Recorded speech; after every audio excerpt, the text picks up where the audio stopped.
Hey all everyone, it's JShaw71. Now I thought I'd take a minute and talk with you about what I've heard so far about Captain America 3 Civil War, which has been pretty good really, I think, other than the fact that there's going to be, the Civil War storyline, but the downside of that is it's going to be minus the Fantastic Four and the X-Men, which makes the story seem a lot less important or big, whichever word you want to use. But I mean, Spider-Man's going to be in there, so that should be cool. And maybe we'll get that reveal from him, like he did at the was it the end of Civil War comic book? I can't remember. I've not kept up with the comic books very much. I tried to, but I get sidetracked or don't have enough money. I know I don't even have enough money for a $3 comic sometimes. It's ridiculous, right? But I thought I would still share my thoughts with you about the movie and what I'm hoping for. Well, what I was originally hoping for was that the Fantastic Four and the X-Men would be in the movie, but we both know that's not going to happen, unfortunately. Like I said, we will get Spider-Man, and he does sound pretty good from what I heard from him, like with just like 2 words, but seems okay. The costume looks good, if I remember correctly. It had the white insides with the black outline for his suit, which I don't think, I could be wrong, but I don't think it's been done in any live action Spider-Man movie yet. So, you know, there's that. Um, I think there's some real animosity between Robert Downey Jr. and Chris Evans. Either that or Robert Downey Jr. is acting really well, but I really can't tell. Um, this, if I heard correctly, is going to be Chris Evans' last time as Captain America, which is kind of disappointing. He's been really good as Captain America, in my opinion. Certainly much better than he was as Johnny Storm in the previous Fantastic Four movies, which a lot of people hate on the Fantastic Four movies. But they weren't that bad, but they weren't that good either. So that means what? That they're bad? No, not necessarily. Just not as good as the X-Men movies. I mean, how do you top the X-Men movies, though? Especially with a smaller cast. Only 4 characters, and well, both of them are, well, really all 4 of them are pretty. I want to say they've done about as much as they can with them, but I hope that I'm wrong.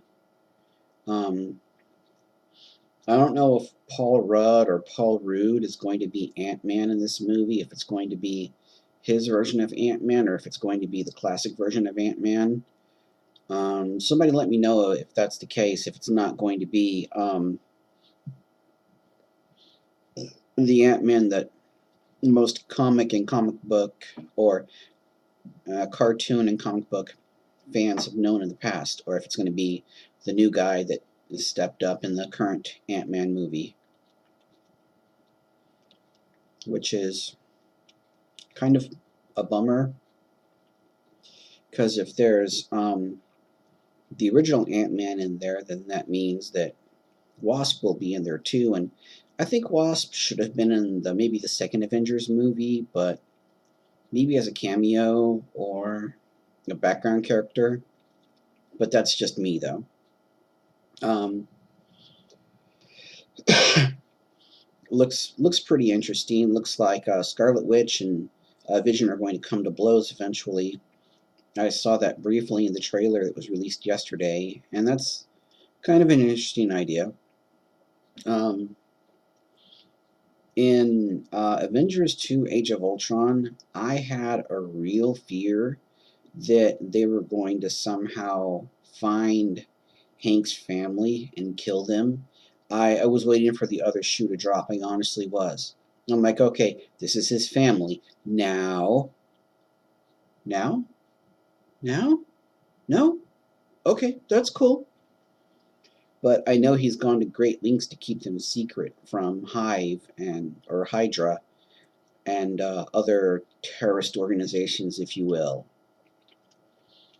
But I just wonder how long that safety is going to last. I mean, his kids were probably 7 and 8 or something like that. Maybe I'm off on the ages. I don't remember them very well. But there's going to be a time. There's going to be a time when the villains find out about his family, and like most supervillains will, they'll attack him through his family, which is a pretty shitty thing to do, honestly. But it's a villainy thing to do. It's a villainous thing to do, for sure. Just like with in Spider-Man 2, we attack the heart, you know, and they tried that, and it just like galvanized Spider-Man. I'm not sure really what else to say about this video. Give me a minute.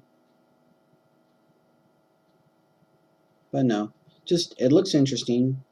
Captain America movies in general I've liked so far. I enjoyed The Winter Soldier, and I enjoyed the first Captain America movie, even though I thought, now, was this in the comic book storyline originally? Because I haven't read it in such a long time, and I probably never did read it the first time. But was he really used as a poster boy after they gave him the Avengers, or the, what is it that he has? His serum, for lack of a better word.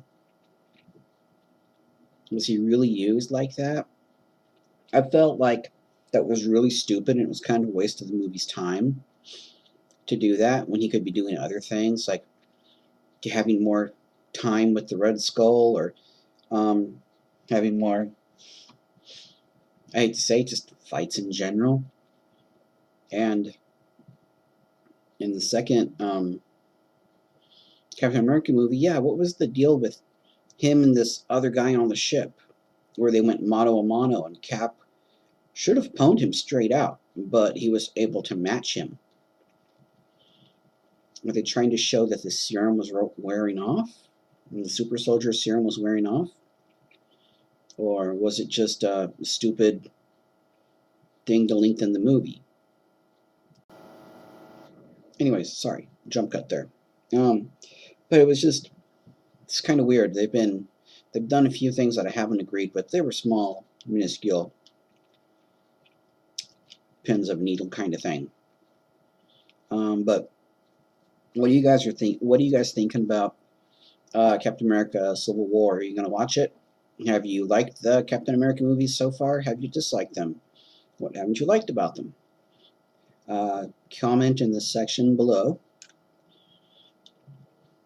And I'm probably gonna see it.